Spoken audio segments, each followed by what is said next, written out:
Welcome to Happy Hour, where we're flipping the script on the traditional happy hour. Instead of winding down at the drink, we're here to talk about what actually makes us happy and learn from society's healers, therapists, coaches, elders, spiritual leaders, and everyone in between. Join us as we dive into stories, insights, and tools that help us grow, heal, and support one another. Whether you're a seeker or a seer, this is for you. I'm Anurag, founder of Happy, and this series will be hosted by myself, along with my co-hosts, Mira and Tess, and we're excited to explore new ways to bring more joy and well-being into our lives. So take a deep breath, and let's dig in.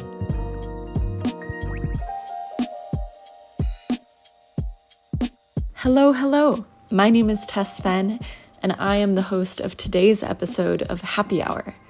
This being the very first episode that we are premiering, I'm so excited to bring you all into this work. The mission of Happy Hour is really to highlight those doing such important work for our community and our world to help us be healthy and happy. Today's episode is featuring an outstanding therapist by the name of Danielle Levanas, who I've had the pleasure of working with personally and knowing for over a decade. Danielle is incredibly talented and specializes in drama therapy. She works with couples and individuals, and she also does other forms of art therapy, which we'll be discussing during this recording. I'll also note that this recording was done prior to the LA fires, and unfortunately, like many, Danielle was affected deeply by the fires. She's done some great work writing about that experience and the collective grief that we're all experiencing here in Southern California, where she and I both live. And I just want to give her an extra shout out and applause for continuing to process grief aloud and helping to shine a light on how we can all support each other's human experiences. So please enjoy this episode of Happy Hour. Hello and welcome to Happy Hour, Danielle. I'm so happy to have you here. Everyone, this is a really exciting session for me because I get to have a beautiful conversation with my friend and my former therapist, Danielle Levanas, who I hope to work with again someday. But we have a really beautiful relationship, which actually started as a professional relationship as we were both working in the creative arts space on nonprofits. And I really admired her work at the time, which was with a nonprofit called Acme International. Is that correct? ASME. Yeah. ASME. Mm-hmm. Okay. And so that's how I first met Danielle. She is now a practicing therapist who specializes in creative arts therapy with a focus on drama therapy. Yeah. And I'm so happy to, just sort of share with our listeners a little bit about your practice and have a natural conversation with you about what you're observing in the world today, which there's a lot going on. So we are recording this session on November 15th, 2024. And it has been a week and a half. Happy to be here with you. I'm happy to be here too, Tess. Thank you so much. Would you like to give a little bit of an overview about your practice and, what is drama therapy? What are creative arts therapies? Sure. Yeah. Drama therapy is kind of under the umbrella of creative arts therapy. So under creative arts therapy, we have art therapy, which is quite well known, dance movement therapy, music therapy. There's drama therapy, poetry therapy, and some others sometimes. But in New York State, they actually have a license for this. And as a licensed creative arts therapist, I got my start working in acute inpatient psych hospitals. So in the New York City Health and Hospitals psych system, they have a creative arts therapist on the clinical team. And the creative arts therapists often run groups, also do assessments and individual work, but it helps kind of bridge kind of the gap between just talk therapy and then like activities. And so we do more experiential, transformational work in the therapeutic realm of relationships typically, and creating art. Psych hospitals are really tough places to be as patients, and I think they can be also very hard to work as staff members. But some of the most beautiful experiences I had were in group, where people were able to show up and support each other and really be kind of, invested in not just my own healing, but also like the group healing. After you got your degree, you went and worked in a hospital like this? While I was at NYU, my internship was at Bellevue Hospital. So I worked on the forensic psychiatric unit. So I worked with men who were from Rikers who were also living with severe and chronic mental illness. They found themselves on the psych unit at Bellevue. And I had some incredible supervisors, and we worked using embodied forms of therapy to help people tap into parts of themselves that maybe they typically didn't see themselves on. So as, being able to be creative and interesting and smart and powerful and all these wonderful things that often are not brought out in terms in the dynamics of being in Rikers or in a psych hospital. And we would do work around adult men. I work solely with adults. Some drama therapists and creative arts therapists work with kids also, but I work with adults. We'd integrate a lot of forms of art making that typically get written off as for children, like puppetry or mask work or improvisational games, theater games. And we would do them in a therapeutic setting, in a relational setting, and they proved to be really powerful projection techniques for people. And so that's kind of I started in inpatient psych, and then have kind of moved my way into what I often call like more normal neurotics who are just living and in private practice. They are dealing with anxiety or life transitions or finally dealing with some trauma that they haven't had the opportunity to deal with yet, or addiction or eating disorders, all those things, but just at a different place in the treatment line versus from acute to more outpatient.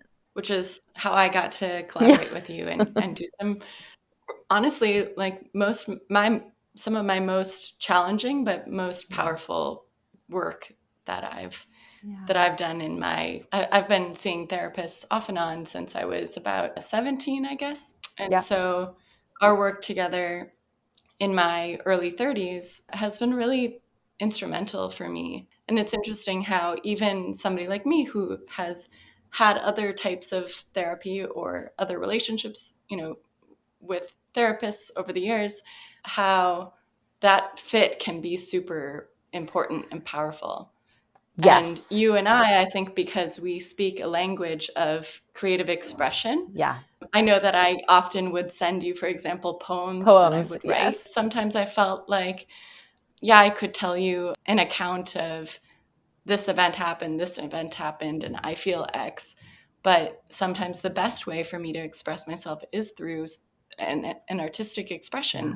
And I think all of us, the thing is that, it's not just work that's for people who call themselves creatives, right? Yeah. Oh, no. Because we're all creative. I mean, it's so interesting to think about it. Like, I always come back to the idea that we are storytelling animals. Like, from the beginning of humanity, we have found ways to make meaning of our journey in this lifetime through art, through narrative-based kind of storytelling, through dance, through all these different ways. And it elevates our experience from the day-to-day, the mundane, and it brings it from this individual place to a broader kind of more profound collective space. And it does allow us to understand what we are going through on an individual basis in a more profound way.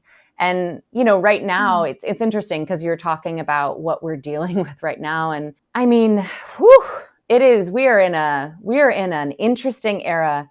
There is an epidemic of loneliness that is so pervasive, and it is not just one age group or one socioeconomic group or even one political group. Like, people are struggling with feeling disconnected and feeling isolated from every entry point. The way we're going about trying to find connection might be different, but so many people are struggling. And I think the pandemic obviously brought a lot of things to light, brought a lot of things into motion that we're still kind of recovering from in some ways. But, at its core, I think making art is about being in relationship with people. We have the artist and the viewer or the audience, and that's a beautiful relationship. We have the vulnerability of being open and sharing, and someone who's receiving. That's another beautiful relationship. And in drama therapy, a lot of my work now revolves around couples working in partnership, in romantic relationships, or in other pairings. I do a lot of work with adult parents and adult children too. And the basis of this relational kind of work is, helping each other find ways to be seen and be heard without activating kind of these defensive mechanisms that shut down so much of these dynamics and can make relationships really challenging. Yeah, absolutely. Yeah. There's some quote that I don't know if I heard it on your Instagram or somewhere else where it talked about creativity being almost like the opposite of fear or anxiety. Because when we are creating, or maybe like the opposite of loneliness, because we are really with ourselves in that experience, in a really meaningful relationship with ourselves in that process too.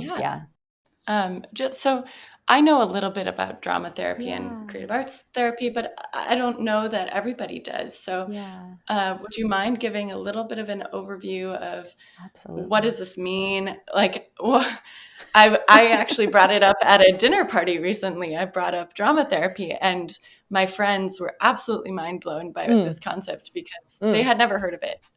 So they asked me to explain what it looked like, or what kind of practices it entails. And I had a fun time doing my best to explain to them. And I did a little bit of a mirroring exercise with them where I stood behind them and I asked them, is this what you're feeling like? And you can say yes or no, and then you can expand on it.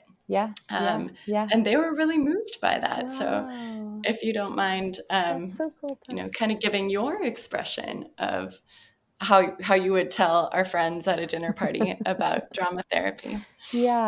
So, I mean, the technical definition of drama therapy, it is using theatrical forms for a therapeutic purpose.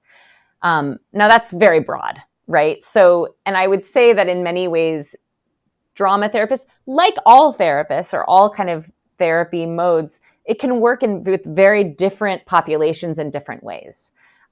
So under the umbrella of drama therapy, we have often a spectrum of what I think on one end is more of a narrative-based storytelling, poetry, kind of role-based work, and the other end is much more nonverbal, much more movement-based, almost like dance movement therapy. So it kind of does run the spectrum. The drama therapy kind of form that people know the best is often psychodrama. And psychodrama often is its own thing, but it has drama therapeutic connections. And psychodrama is that practice of enrolling people in a group setting to play parts in your own life or to play parts in your collective story, and then walking through it with the psychodramatist and experiencing cathartic events through that fictional kind of embodied way. In the drama therapy that I tend to do, I also focus on something called role theory. I works with individuals a little bit more. The idea is that with role theory it's kind of like parts work with IFS. This idea that we all internal family systems. Thank you. Internal family systems. Yes. So it's kind of similar to this, a little different too, though. In role theory, the idea is that our personality is made up of a multiplicity of roles. And these roles might be defined as feeling roles. They could be the angry one, the ecstatic one, the quiet one, feeling based. It also could be metaphor based, the magician, the fool, archetype roles, right? You can look at the tarot, you can look at Jung kind of archetypal roles, and then also literal roles, mother, child, lawyer, judge, these kinds of things. Right. Doctor. It also makes me think of, oh my gosh, now I'm going way back into my theater education as a child. It's called Commedia dell'arte. Yes. Right? Yes. Commedia. And there were like There's the yes, there's role, like the miser or whatever, the yes. And there's all, and yeah, so then these there's are the archetypes. jester. Yes, the Yeah. fool, the jester, yes, all of these, exactly. And Jung really built on commedia, and Jael Moreno, who created like psychodrama, also built on all of these things inform each other. And so drama therapy and role theory really lives on the back of all of those So forms. fascinating. Yeah. That we're always evolving and we're always learning from each other, even people in history, right? That Yes. have no idea that they've had this profound impact on future generations of Absolutely. psychotherapists or Yeah, you creators. think of like the Greek myths. I mean, I just read this book, that book Circe. Have you read that book? No, I Circe. haven't. Oh God, I loved it. But it's like, Greek myths and these like these archetypes, these roles, Yes. these metaphors in so many ways. Well, actually, I'm gonna come circle back to that in a second. I want to Table that. finish role theory, Okay. and then I'll circle back to projective techniques. But so the premise is that we play all these roles. Someone who is healthy can fluidly transition between these roles, even if the roles are in contradiction to each other, even if they're not. There's no good or bad self. There's no right or wrong. There's no true or false. It's just that we play all these parts. And if I'm able to fluidly transition, that means I'm probably well adjusted and grounded and I'm okay. An unhealthy person or a sick person is limited for any number of reasons to a similar cluster of like roles. So it could be society projects a certain type of role on me, and then I in it unconsciously act it out, or because it's reflected back at me so many times, I adopt it, or I'm in a system that only allows for me to have, or a family that only allows for me to play a certain role. Say my sister is the star athlete. Okay, I can't play, I'm not going to be the star athlete. So that role becomes one that's unattainable for me, or unavailable to me, So when we look at it this way, healing comes from being able to expand the roles that we have in our repertoire, and it allows for this relational component to come into. Yeah, that's so interesting. I've been thinking a lot about these things as I mentioned offline before we started recording. I've had a bit of a career transition, and one of the things that in earlier moments in my life that I resisted was actually like my athleticism. So it's interesting to hear you talk about that role, because I recently discovered that I actually really enjoy moving my body, and I do get a little bit competitive if I play racket sports, for example, and like that's actually really fun for me. And that's you expanding your roles so that you can actually identify as someone who is an athlete or is competitive in a way that's healthy and fun and playful and expansive. Yes, not to No. call out my brothers, but my brothers are both outstanding, like very well recognized athletes. My older brother won 3 state tennis tournaments when we were in high school, and I was always kind of like the artistic one. So it's interesting. Right. So you almost pigeonholed yourself, but you also you were drawn to it too. Right? You liked the arts, you liked art. And then you're like, but it's also the thing that I have room for in my family. So I'm going to identify with that. Yeah. I mean, in role theory, some of the things that we can do is we can use these roles that we either over rely on or underutilize these parts of ourselves, and we can recalibrate. So if we're finding ourselves in a relationship that is really unsatisfying or problematic, it could be a work environment, it could be a home environment, it could be at school, looking at what's the role that's really active for me right now. I feel like I'm the nagging mother in my relationship at home with my partner. I don't like that, looking at, okay, well, what's on the other side of that? What's the role in relationship to that for you? And if on the one side of the nagging mother is the free, carefree, creative one, then we can say, okay, how do we utilize some of the wisdom of the carefree one and bring it into your relationship so that you're feeling like the dynamic can change. Because so often these patterns get built in that get solidified because we don't feel like we have a clear vision of what is happening. And then we don't have any understanding of how to shift it ourselves besides the other person changing. And so by having a frame for our understanding of how we contribute to the dynamic at play that might be unsatisfying or this doesn't work in cases of abuse. Let me just say, like, this, we're not talking about abusive relationships. This frame would be, I would use a different frame. But if the relationship is not abusive, but say it's just unsatisfying or stuck, we can start saying, well, what can I do differently to bring a different element, a different part of me to the conversation, which then allows the other person to bring something different too. Absolutely. And it's amazing how that shift can make such a big difference. Yeah. I know, for my experiences in relationships, sometimes we get so stuck on if this other person changes this one thing or could change in this way, I would feel so much more free.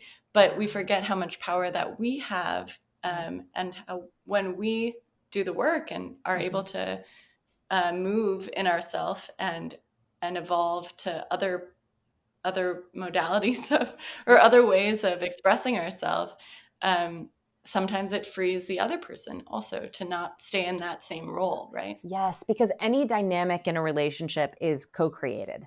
It's never just one person who's creating the entire. Again, I'm going to stipulate, unless we're talking about severe personality disorder or severe abuse. But for the most part, if it's a consensual relationship where people are mutually engaged, a dynamic is co-created. And so, yes, we want our partner to change, but also what am I doing to reinforce the stuckness? And then this also leads to what I was going to say earlier about projectives. Sometimes in drama therapy, and all creative arts therapies, I would say, we use metaphor, stories, and a thing we call projective techniques to bring a little bit of distance for us.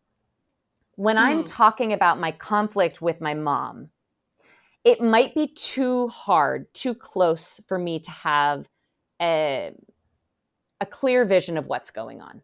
And that's okay. There's appropriate spaces for us to vent, for us to process, for us to feel flooded and be held in that. That's okay. But if we're looking for an alternative way of approaching it, sometimes we need to bring a little bit of distance. And that might be, instead of I'm talking about my mom, I'm talking about, a serpent and a sailor, and how through the story can we help the sailor, being me, who is triggered by the serpent, being my mother, how can we help find other ways of looking at it and other creative ways to explore the impulse that I'm feeling and allow it to elevate it so that I can process it in a way that feels like I'm actually being seen and heard. And we can do that through poetry, puppetry, embodiment forms, art making, any number of ways that we can allow these metaphors to then hold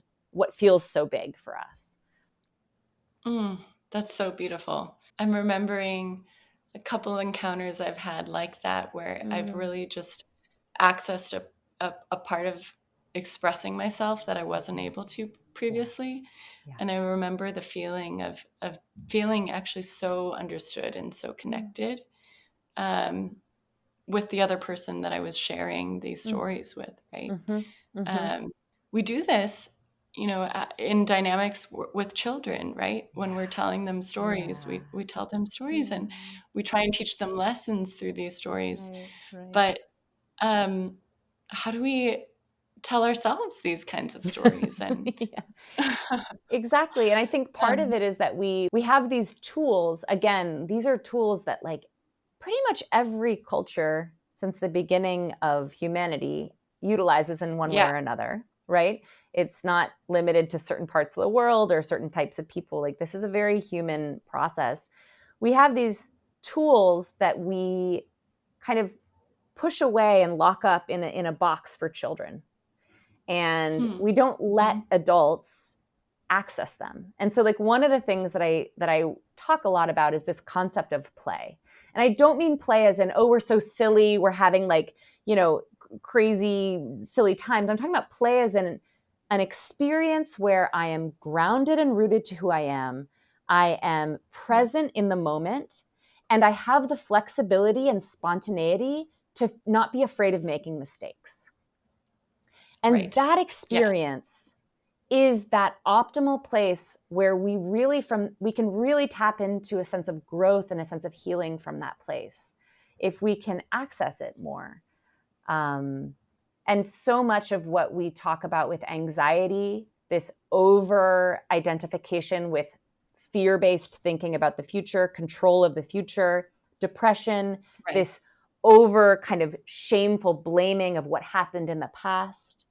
So much of it is about not being in that middle space of like it's what Buddhism talks about, like presence, mindfulness, that mindful moment where you really are engaged and you have your ability to think and feel and be seen and present all happening at the same time. And so that state of play is what we try to explore and find in drama therapy. And finding that in a group setting can be that healing element of, dealing with any other type of system we've been in that hasn't been healing or hasn't seen us. And we can have those as if experiences that are truly profound. Wow. Yes. First of all, I don't know that I've ever heard a description of depression and anxiety that has connected with me so deeply as how you just described both of them. Yeah. The depression being an obsession with things in our past that we are blaming or shaming ourselves for, that frankly we have no control over any longer. Yeah. Right. And then anxiety being, trying to work out something that might happen in the future, and in our minds in a way that's actually detracting from us working towards our goals on a day-to-day basis. Right. So that one really connected with me. Thank you for that. What is the term for, like, in a group setting when you're doing a enactment? Oh, it's called enactment. Great. Yeah. So, I mean, in psychodrama, it's called enactment. In drama therapy and role theory, like it's enactment typically. Yeah. Mm-hmm. Yeah. So I've had the pleasure of doing some enactments, and I did one actually when I was at NYU as well, training under a similar. I think we had the same teacher actually. Was it Jan Cohen-Cruz? No, who was it? Not Jan. I'm not remembering her name at the moment, but she always said, "Wear life like a loose sweater." Oh, I love that. Yeah, who was that? Yeah. She was very lovely. But so we did this exercise where every class, people would, she would give a prompt. So for example, this particular day, the prompt was, who's somebody that you would like to have a conversation with who, for reasons of either they've passed away or there's some limiting ability for them to have a truthful, clear conversation with you. And my proposal was to have a conversation with my grandmother about her experiences when she was in a situation of domestic violence with my biological grandfather, and situation of continued violence with her second husband. Why wasn't she able to kind of see what was happening and take action to support and protect herself and her children? And so my class supported me and chose my story to enact. And I was able to have a conversation with my grandmother who, I don't know, she was once said to have dementia. Now we're not sure that she has dementia, but she just isn't available for that conversation, right? Sure. Yes. So I've never been able to actually have that conversation with her. And so doing this enactment, I was able to ask her questions and see her and say, Grandma, what's going on in your life? Like what's scaring you? And why aren't you able to protect your children? Right. And it reminded me actually that this was the 1960s. My grandmother grew up in very traditional families that really believed in division Marriage, of gender and gender, gender roles. And, she believed that it was vital to have a man as part of the family unit to co-parent. It wasn't with an her, option to even leave. if that man. Yeah. Well, and she did leave. She left the first time. Right. She But then left she found herself in it again. Yeah. Yeah. Yeah. As so many of us do, right? Yeah. Yeah.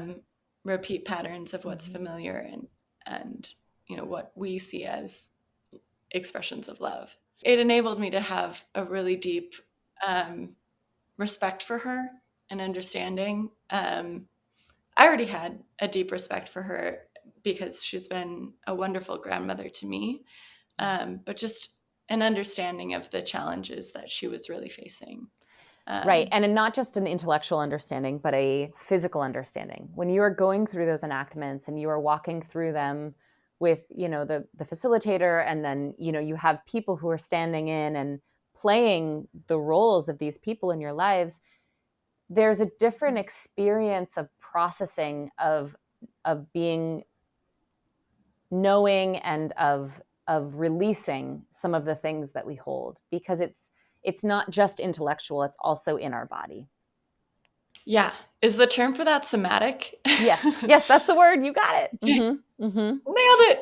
You nailed it. Awesome. So yeah, these somatic practices are so profound and so important because it gives it. I mean, I think the brain science is there. I'm probably not going to be able to describe it really well, but it moves something from one part of our brain to the other. And so it goes into a different place of processing and of knowing. And that is how we move through trauma. Like, I would say that, and you're not necessarily describing your own trauma, but you're describing your experience of witnessing someone who experienced trauma and not understanding why they weren't able to help themselves, right? And when we experience trauma, so much of the work is bringing it from a place of, from your experience, it was understanding, integrating understanding. If you were the one experiencing the trauma, the work is about bringing from a place of physical activation into a narrative of that brings kind of language to something that, by virtue of what happens, has no language. Because when we experience trauma, it's in sensations, sounds, physical, blah, blah, blah. It's all active here. It doesn't have a lot of narrative or words. And so by bringing it into language or bringing it into a relational realm, it stops becoming our own trauma and it starts becoming something we share and we can process and work through. Yeah, that's so powerful. Yeah, it is. I wanted to talk a little bit about some frameworks, because I know that when I learn about tools or frameworks that help me think about what's going on in various dynamics, it really helps me, I guess, get out of myself a little bit and be able to see my role in something. Yes, yes. So we talked about a couple different frameworks that we wanted to explore, but I'll let you kind of talk about, if you want to talk about, I mentioned Karpman. The Karpman drama triangle. Therapy. Yeah. Drama triangle. But you mentioned another one that we might be able to kind of explore and do a hands-on experiment with.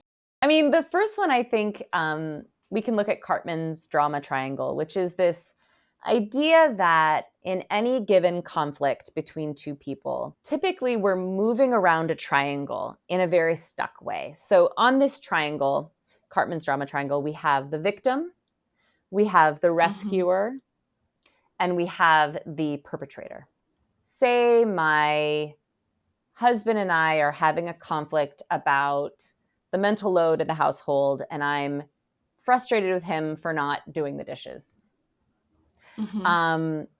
Sounds like something a lot of people can relate to. I think a lot of people probably relate to it. Yes. I mean, this is an example I was working through with a couple not too long ago. We have choices how we enter into these discussions.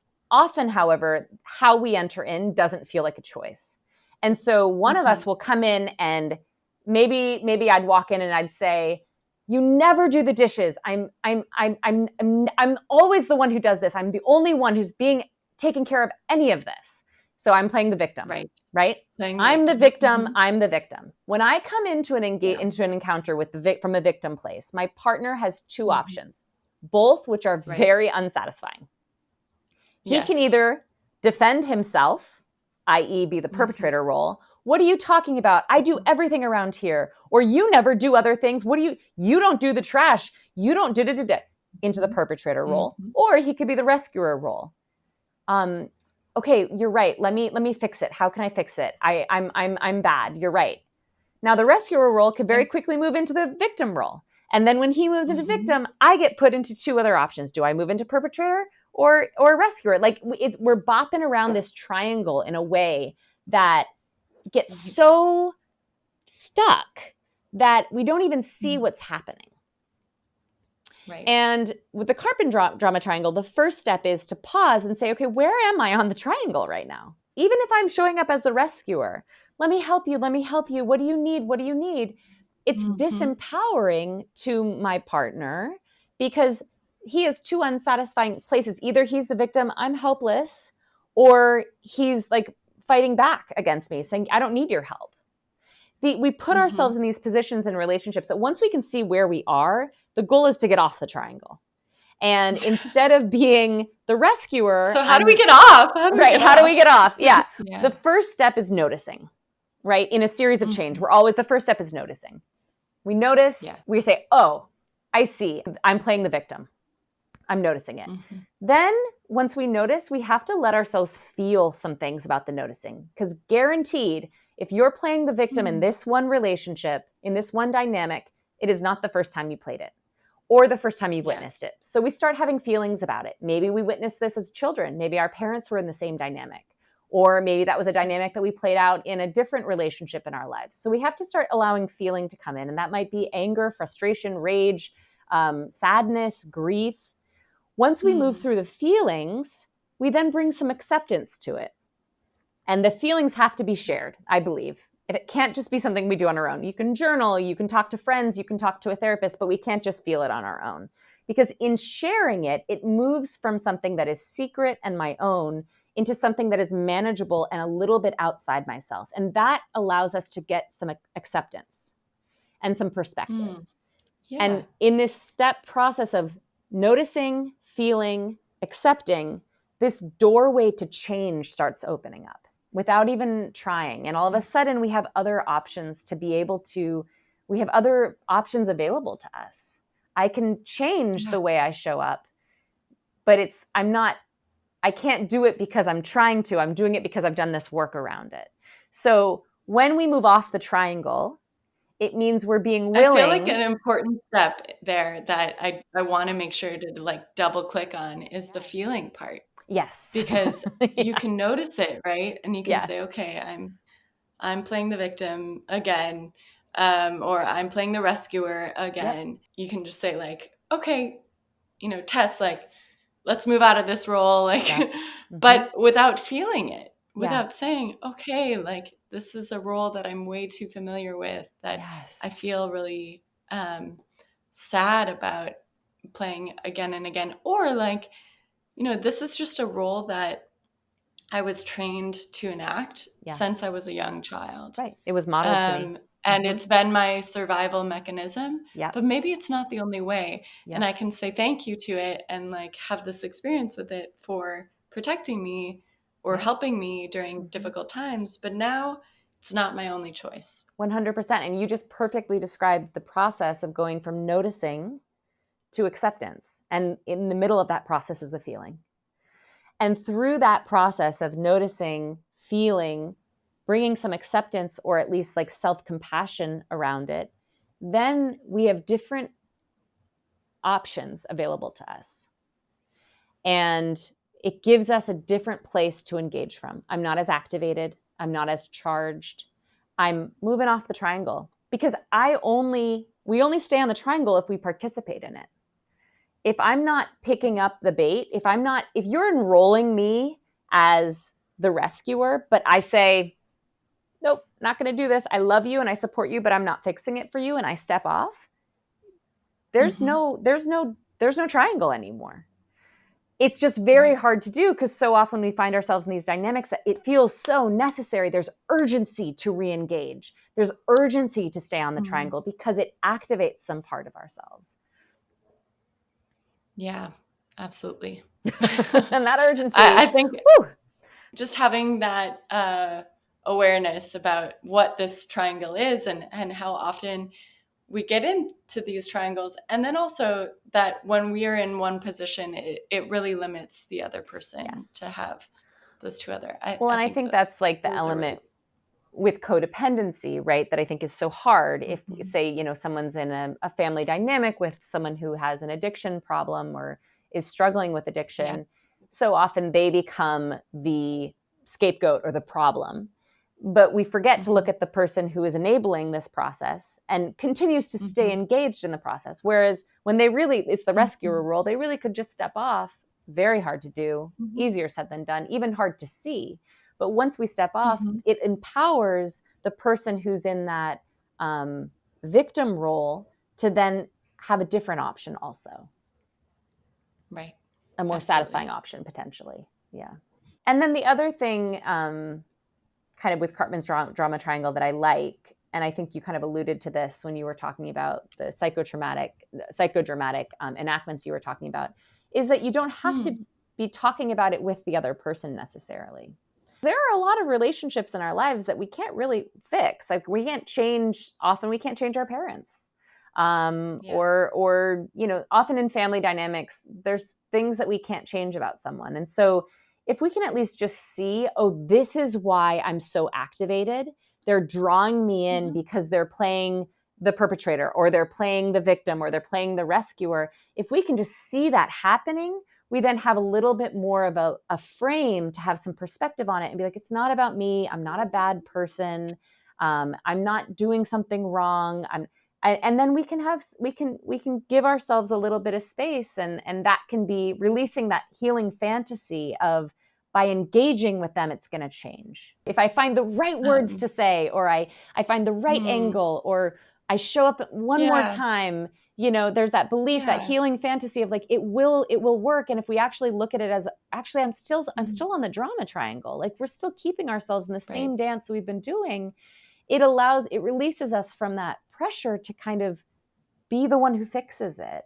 Wow, powerful. I'm feeling that just with various things going on in my life, and how can I use this and think about that, and how do I jump off myself?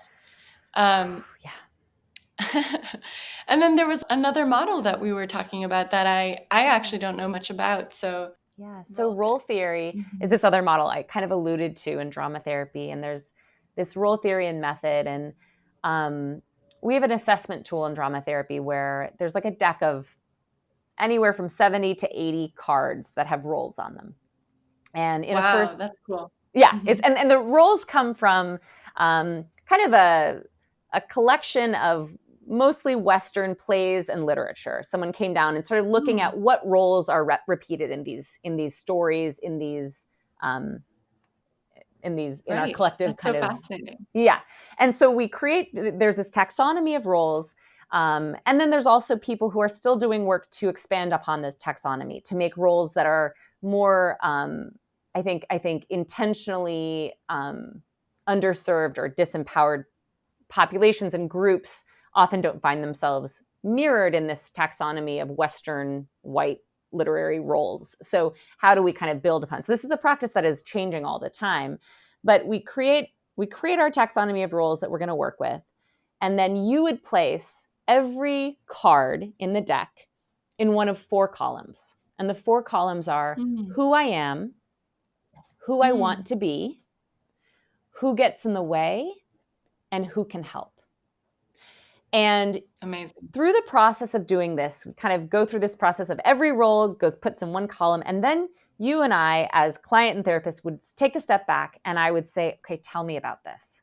There's no one way to interpret the role of zombie.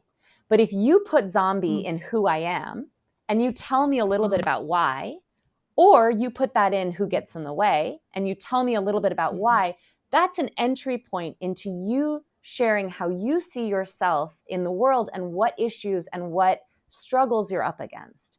And that allows me as the drama therapist to be the learner, and you as the client to be the teacher.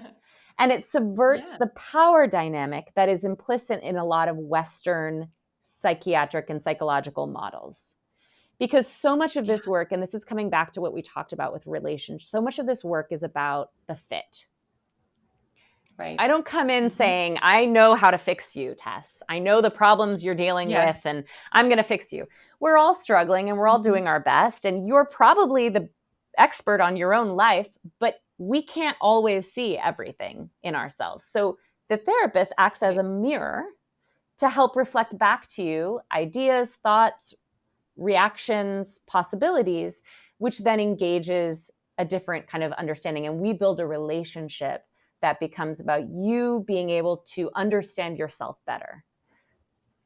Yeah, and I think that that's such an important description of therapy, because I think for many people, there's an idea that therapy is for people who are quote unquote sick, right? Yeah. And while we all have different layers of health and challenges, I see therapy as an important mechanism for personal accountability, growth, exploration. It's not about fixing something that's sick always. Right. Yes, totally. And it's not even about fixing. It's about expanding, because often we're not trying to get rid of the parts of you that often the things that you are coming in with saying, hey, this is a problem for me. It's often a shadow side of something you're very proud of. So we're not trying to get rid of that part of you. Anxiety is the shadow side of someone who's, highly thoughtful, highly productive, on top of things, like all these very qualities that we would say you want to keep. So we're not trying to get rid of these parts of you. We're trying to expand your understanding of how to work with them, how to built in practices that help you deal with it differently. For me, one of the biggest advances that I feel like I've had with my relationship with myself in this last year has been more of an acceptance of my emotions. Because I've always been this person who's quick to emotion. Somebody who gets excited easily, but also somebody who gets tearful easily. Somebody who gets scared easily. I hate horror movies, for example. And I've learned to say, this is a beautiful part about myself. If I have an experience that moves me to tears, sometimes it's a positive experience. Absolutely. And people are like, why is she crying? Instead of being like, I'm so sorry I'm crying, I'm starting to embrace, wow, I'm having this experience. And isn't that so beautiful? Important. It's so important. And so I feel like my work has enabled me to get to this place, because frankly, I don't think it's going away. It's just a part of who I am, and I have to love it. Yeah. And I think like once we can bring acceptance, again, this is kind of talking about this process, steps that create change. Once we can bring about acceptance, we can build nuance in.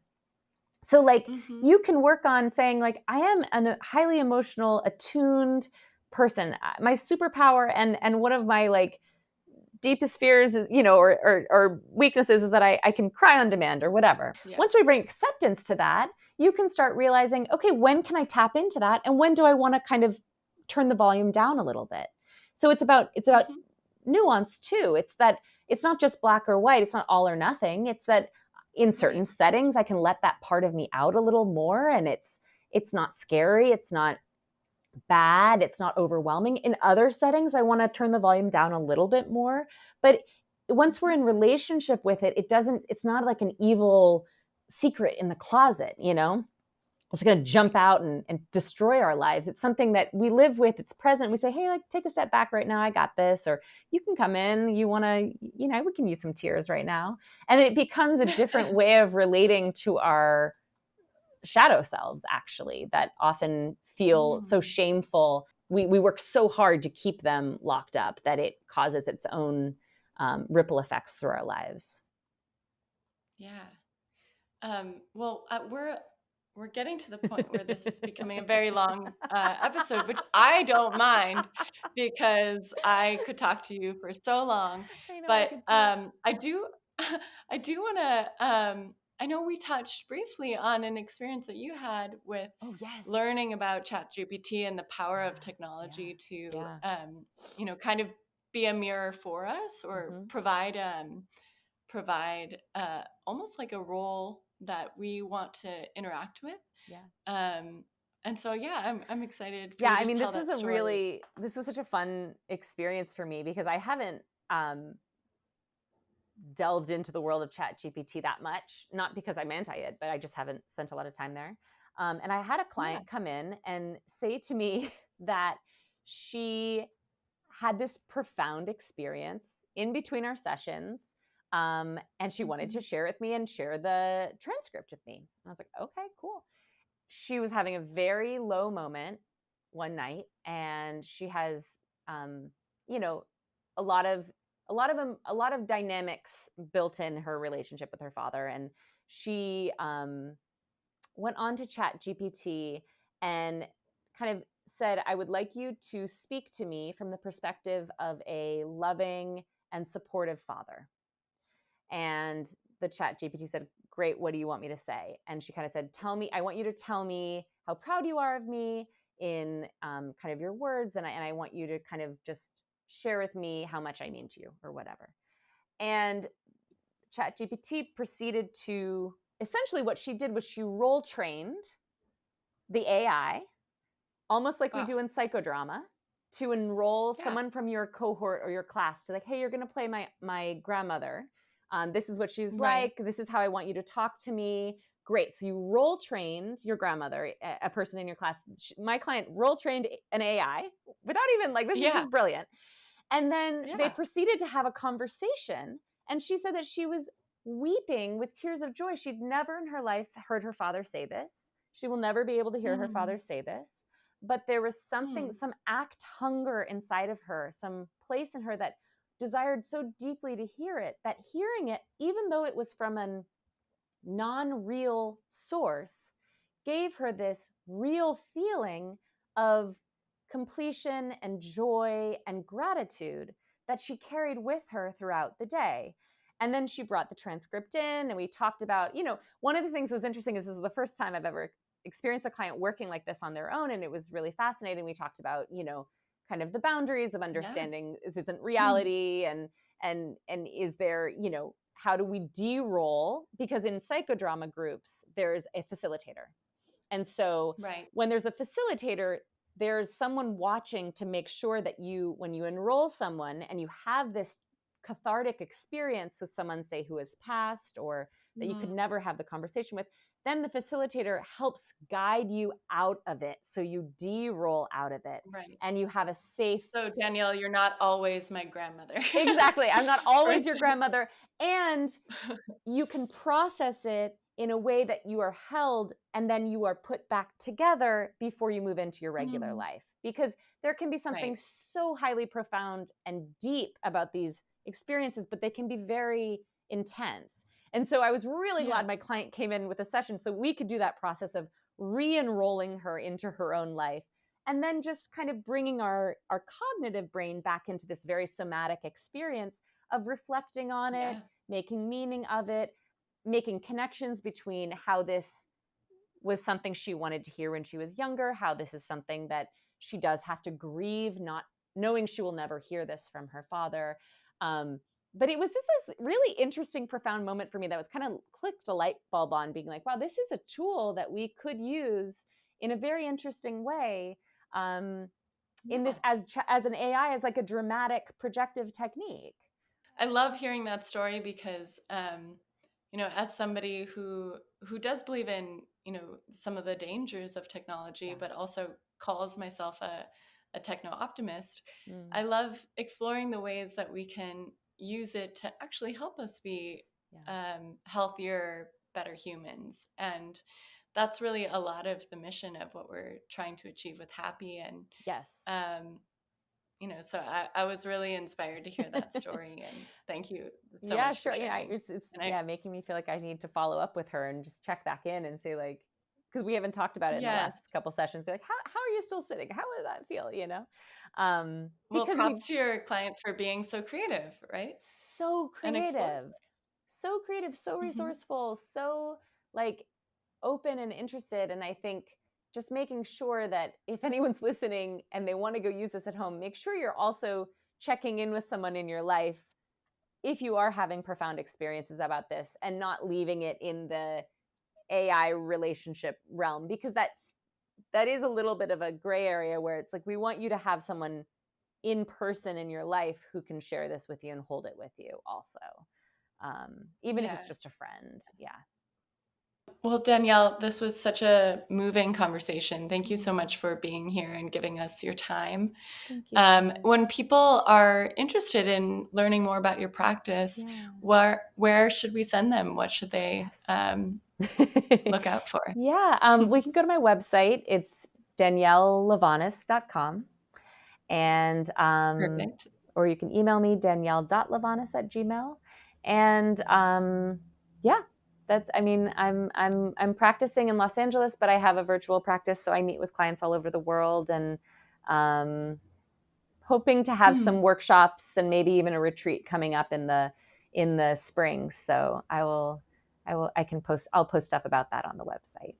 Beautiful. And you also have an Instagram account that I like to follow. Great. It's just Danielle.Levanas.therapy, right? Danielle.Levanas.therapy. Danielle.Levanas.therapy. Okay. Yeah. And you share a lot of your observations about what people generally like are feeling in the world, and also insights you have, like similar to things that we shared today. And I find it so nurturing to be able to, look at that feed and feel heard often by you, even if we haven't been working together one-on-one recently. Just I find that I relate very much to some of the trends that you observe and share. And so thank you. Thank you for that. Tess. It's so nice seeing you. Likewise. Well, I'm going to wrap up today's session, and please follow Danielle and let us know what you think of today's conversation. Have a great one. Bye.